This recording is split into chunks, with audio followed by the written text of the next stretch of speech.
The Snow Queen. Third story. The flower garden of the woman who could conjure. But how fared little Gerda during Kay's absence? What had become of him, no one knew, nor could anyone give the slightest information, excepting the boys, who said that he had tied his sledge to another very large one, which had driven down the street and out at the town gate. Nobody knew where it went. Many tears were shed for him, and little Gerda wept bitterly for a long time. She said she knew he must be dead, that he was drowned in the river which flowed close by the school. Oh, indeed, those long winter days were very dreary, but at last spring came with warm sunshine. Kay is dead and gone, said little Gerda. I don't believe it, said the sunshine. He is dead and gone, she said to the sparrows. We don't believe it, they replied. And at last little Gerda began to doubt it herself. I will put on my new red shoes, she said one morning, those that Kay has never seen, and then I will go down to the river and ask for him. It was quite early when she kissed her old grandmother, who was still asleep. Then she put on her red shoes and went quite alone out of the town gates toward the river. Is it true that you have taken my little playmate away from me? She said to the river. I will give you my red shoes if you will give him back to me. And it seemed as if the waves nodded to her in a strange manner. Then she took off her red shoes, which she liked better than anything else, and threw them both into the river, but they fell near the bank, and the little waves carried them back to the land, just as if the river would not take from her what she loved best, because they could not give her back little Kay. But she thought the shoes had not been thrown out far enough. Then she crept into a boat that lay among the reeds and threw the shoes again from the farther end of the boat into the water, but it was not fastened, and her movement sent it gliding away from the land. When she saw this, she hastened to reach the end of the boat, but before she could, so it was more than a yard from the bank and drifting away faster than ever. Then little Gerda was very much frightened and began to cry, but no one heard her except the sparrows, and they could not carry her to land, but they flew along by the shore and sang, as if to comfort her, Here we are, here we are. The boat floated with the stream. Little Gerda sat quite still with only her stockings on her feet. The red shoes floated after her, but she could not reach them because the boat kept so much in advance. The banks on each side of the river were very pretty. There were beautiful flowers, old trees, sloping fields in which cows and sheep were grazing, but not a man to be seen. Perhaps the river will carry me to little Kay, thought Gerda, and then she became more cheerful and raised her head and looked at the beautiful green banks, and so the boat sailed on for hours. At length she came to a large cherry orchard in which stood a small red house with strange red and blue windows. It had also a thatched roof, and outside were 2 wooden soldiers that presented arms to her as she sailed past. Gerda called out to them, for she thought they were alive, but of course they did not answer. And as the boat drifted nearer to the shore, she saw what they really were. Then Gerda called still louder, and there came a very old woman out of the house, leaning on a crutch. She wore a large hat to shade her from the sun, and on it were painted all sorts of pretty flowers. You poor little child, said the old woman, how did you manage to come all this distance into the wide world on such a rapid rolling stream? And then the old woman walked into the water, seized the boat with her crutch, drew it to land, and lifted Gerda out. And Gerda was glad to feel herself on dry ground, although she was rather afraid of the strange old woman. Come and tell me who you are, said she, and how came you here? Then Gerda told her everything, while the old woman shook her head and said, Hem, hem.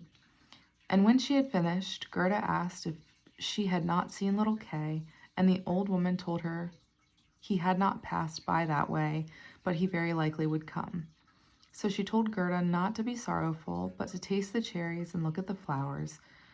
They were better than Any picture book for each of them could tell a story.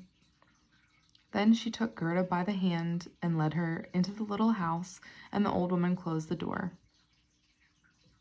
The windows were very high, and the panes were red, blue, and yellow. The daylight shone through them in all sorts of singular colors. On the table stood beautiful cherries, and Gerda had permission to eat as many as she would. While she was eating them, the old woman combed out her long flaxen ringlets with a golden comb, and the glossy curls hung down on each side of the little round pleasant face, which looked fresh and blooming as a rose. "I have long been wishing for a dear little maiden like you," said the old woman, "and now you must stay with me and see how happily we shall live together."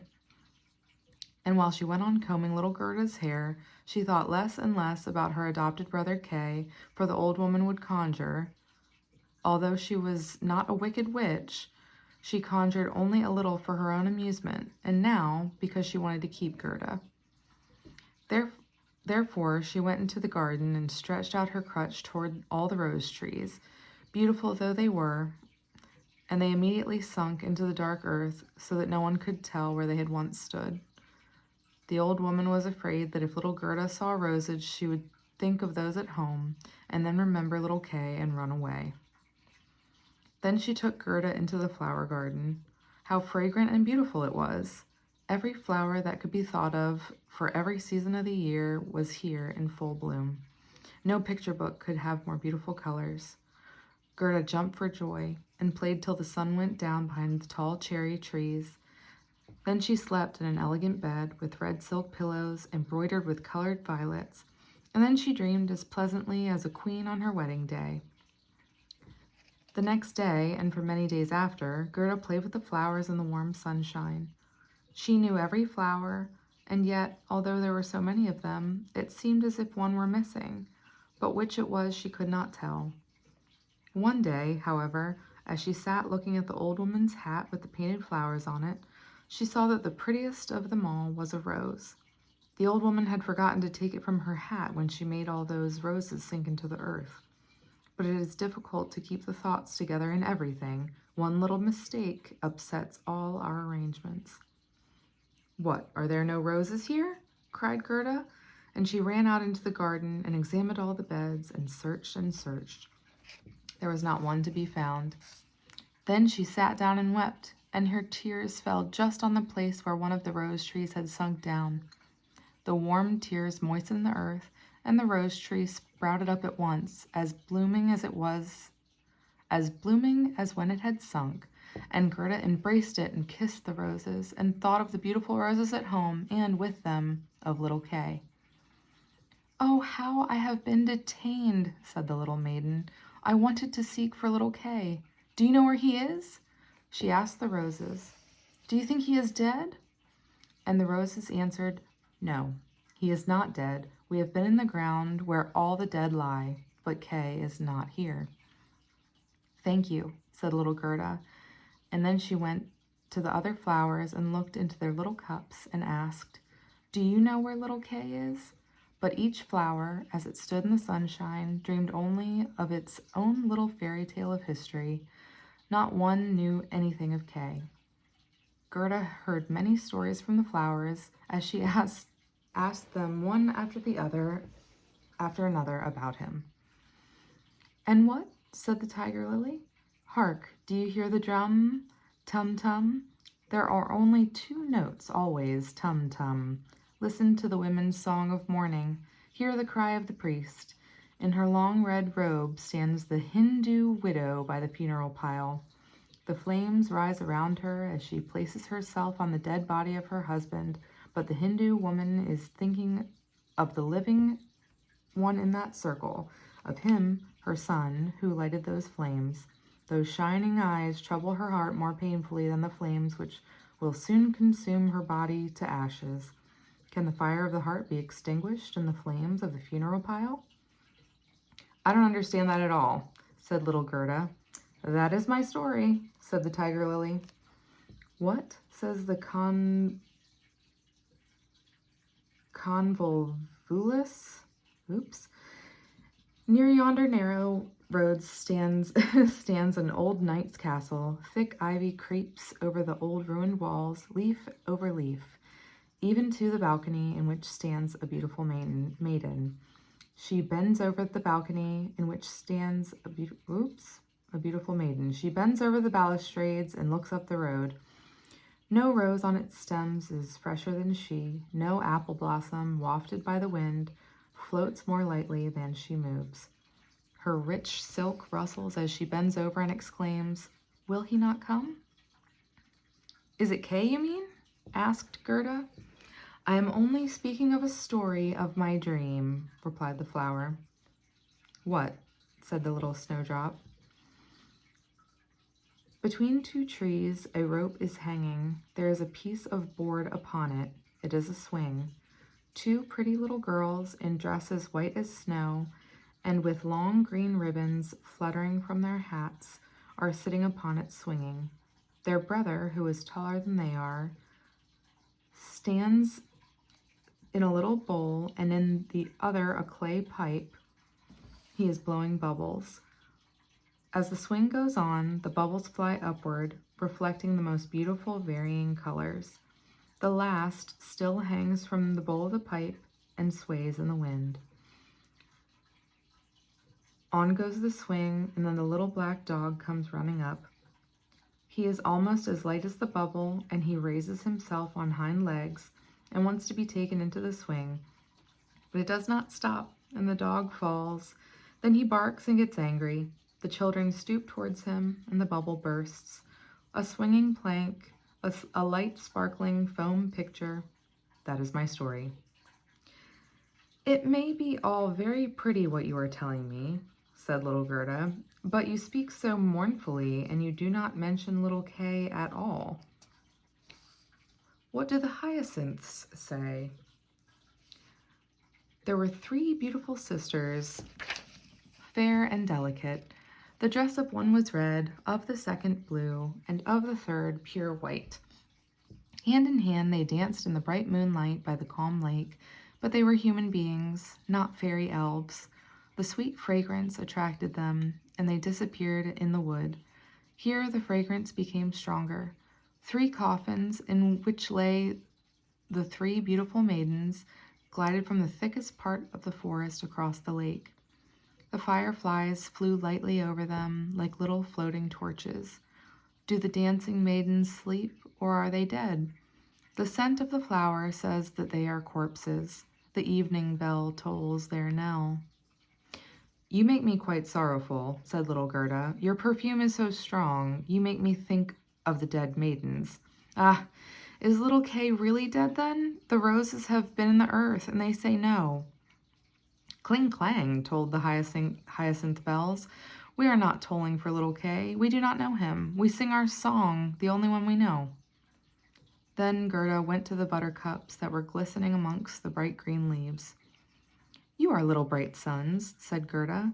"Tell me if you know where I can find my playfellow." And the buttercups sparkled gaily and looked again at Gerda. What song could the buttercups sing? It was not about Kay. The bright warm sun shone on a little court, and the first warm day of spring. His bright beams rested on the white falls of the neighboring house, and close by bloomed on the first yellow flower of the season, glittering like gold in the sun's warm ray. An old woman sat in her armchair at the house door, and her granddaughter, a poor and pretty servant maid, came to see her for a short visit.